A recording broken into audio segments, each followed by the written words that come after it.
Akeem, it says we want to talk about homosexuality from a right or wrong scientific standpoint. What's going on, Akeem? You're on with Jenna and Phil. Yes, hello. Can you hear me? Yes, sir. What's going on? I guess I wanted to just know you guys' opinion on the matter from a scientific, not so much a opinionated, because I know I was watching the show with Matt, and I think that people were calling there from a religious, opinionated standpoint, but nobody was actually giving a scientific aspect, and I guess I wanted to try to look at it from that perspective. Are you taking the position that, according to science, homosexuality is wrong? Yes. What science is that? Huh? What science is that? Well, there was a guy. No, not a guy. It's science. What science do you have? Science is objective. What?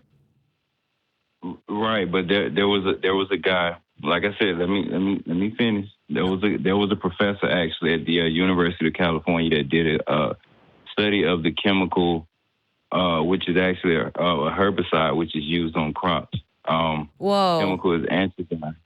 Go ahead. Are you saying that a chemical causes people to be homosexual and it's poison? Well, actually, yeah, that's what I'm saying is there are certain chemicals that do manipulate the hormone that controls the sexual desire. Okay, you said that there's a guy that you heard this from? A professor.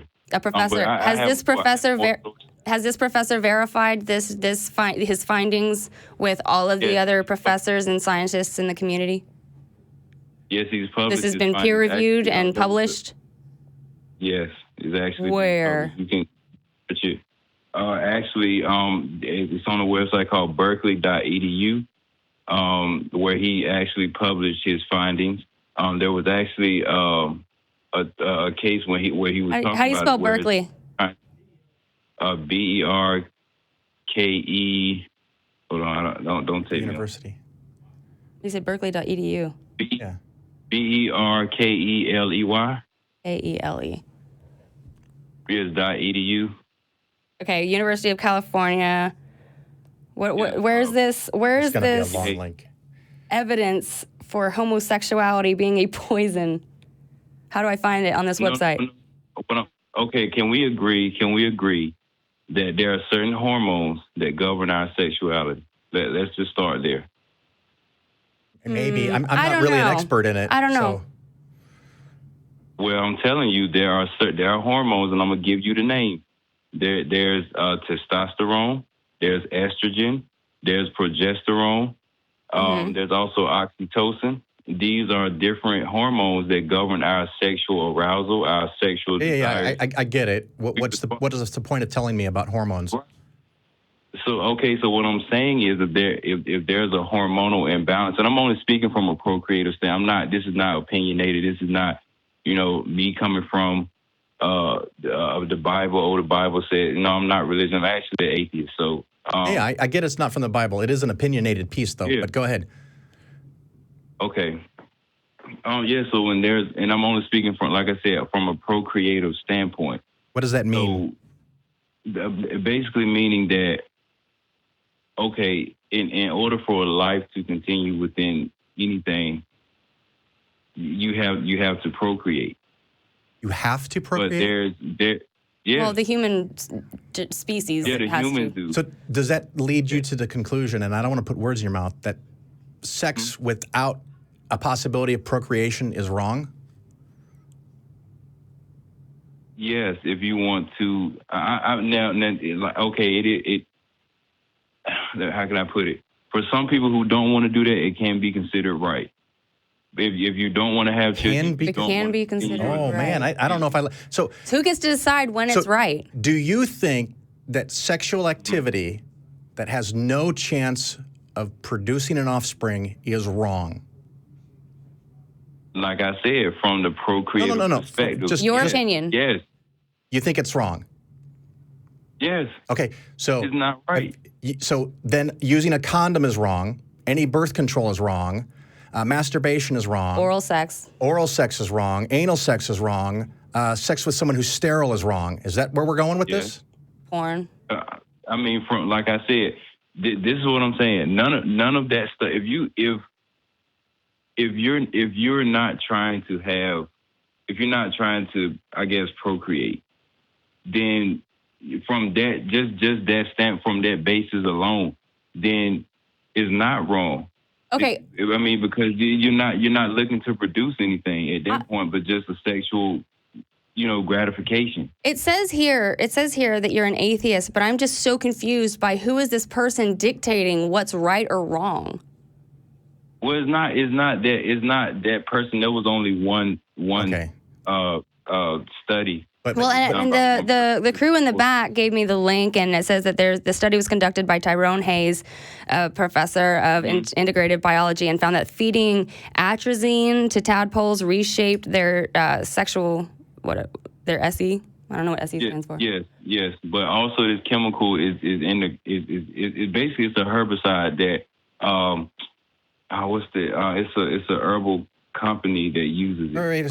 So you're saying a scientific experiment on tadpoles with a chemical that may be found in a herbicide makes people gay, and that's wrong. Is that what we're doing here? Like I said, it's something that's not. It's something that's not. I don't want to say natural versus unnatural. It's something that's. Yeah, I bet you don't. Are you familiar with? Huh? I bet you don't want to make that comparison because it makes you sound horrible. But it sounds like anything that is in any way sexual that doesn't result in the possibility of making an offspring in your head is bad. And I think you can't be more wrong. You're the wrongest caller I've talked to all day. Well, I mean, I think it's your opinion, but I think that then in that case it applies to you. If you think it's wrong for you, that's fine. But we can't act like that's an objective reality for the world. Okay, let me understand ask that? you a question. Can you create a child? Can you create a child performing oral sex? I don't think so. Can you create a child masturbate through masturbation? Why does it matter? Is this a quiz? Like, why does it matter? No, because I'm only coming from that perspective. Right. Okay. I think I now fully understand, and I dislike what I'm hearing. How can you dislike that when it's a fact? Because you are the one who's arbitrarily saying that it's bad, and it leads to places that I don't think we should go as a society. If I toss one off in a hanky, you're saying that's bad. It's not bad. I'm not saying it's. Listen, I'm not saying it's bad. You did say it's bad. I'm not saying that it's bad. I'm not saying that. Okay, what are you saying? What I'm saying is from a science. Are you guys familiar with something called epigenetics? I've heard the word, but I know that it's like really deep, and no, I haven't gotten anywhere near that yet. Okay. But actually, I have some family members that are fascinated by that. I'm not the person to talk to about that. Well, all I'm coming from is okay. Well, epigenetics is basically the theory. Well, it's basically the how can I explain it? Like we don't really need to go into that. I'm sorry. Okay. I don't know what's determining your objective rights and wrongs. So I think we're gonna move on because we just disagree. So I don't think that we're gonna come to like some overall correct answer here. Do you agree with that? Yes. Okay. Yes, cool. Thank you. I believe that you're sincere, and I believe that you're really trying to figure this stuff out. We just disagree with you. Thanks for calling. Bye. Okay.